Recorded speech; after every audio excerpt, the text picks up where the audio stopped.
রাজনৈতিক নেতাকর্মীদের গুম খুন ও ছাত্র জনতার আন্দোলনে গণহত্যার মতো মানবতা বিরোধী অপরাধের দায়ে শেখ হাসিনার ফাঁসি দাবি করছেন ভুক্তভোগী পরিবারের সদস্যরা এবং বিভিন্ন রাজনৈতিক দলের নেতারা।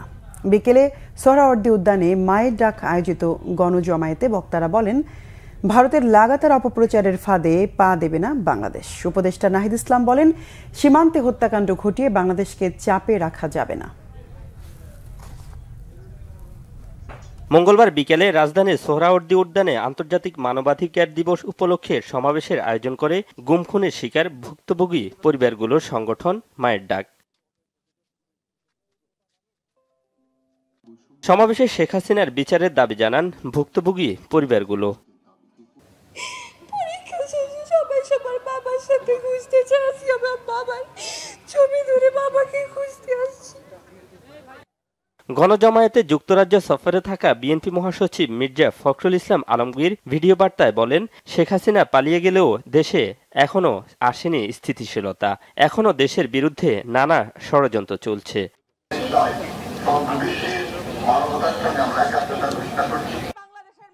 এ সময় তথ্য সম্প্রচার উপদেষ্টা নাহিদ ইসলাম বলেন, বর্তমান বাংলাদেশ শেখ হাসিনার বাংলাদেশ নয়, এখন সীমান্তে হত্যাকাণ্ড ঘটিয়ে বাংলাদেশকে আর চাপে রাখা যাবে না।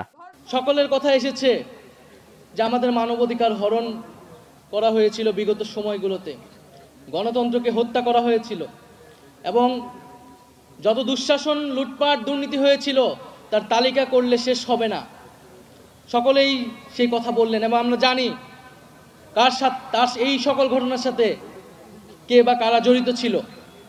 সেই শেখ হাসিনা এবং আওয়ামী লীগ এবং তাদের যে মুজিববাদী রাজনীতি এবং আদর্শ, যেটা একটা ফ্যাসিস্ট রাজনীতি, সেই রাজনীতির উপর ভিত্তি করে কিন্তু তারা মানবাধিকার হরণ করেছিল। ৭১কে পুঁজি করে আওয়ামী লীগ গত ১৬টা বছর শত মায়ের বুক খালি করেছে, শত স্ত্রীকে বিধবা করেছে, শত সন্তানকে এতিম করেছে, শত মাকে সন্তান হারা করেছে। বিএনপির ভারপ্রাপ্ত চেয়ারম্যান তারেক রহমানের পাঠানো লিখিত বক্তব্য পড়ে শোনান ইঞ্জিনিয়ার ইশাক হোসেন। যারা ভোটাধিকার, নাগরিক স্বাধীনতার জন্য সোচ্চার হতে গিয়ে আওয়ামী স্বেচ্ছাতন্ত্রের নৃশংস নিপীড়নে আত্মদান করেছেন, তাদের প্রতি জানাই গভীর শ্রদ্ধা।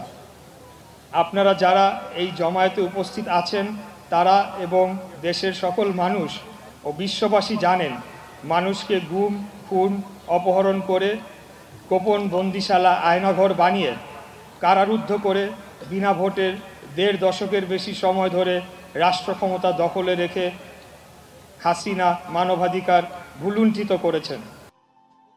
ডক্টর আব্দুল মঈন খান বলেন, কোনো সংস্কারে কাজ হবে না যতদিন না পর্যন্ত নিজেরা নিজেদের সংস্কার করবে, তাই আগে নিজেদের সংস্কার করতে হবে বলে মন্তব্য করেন তিনি।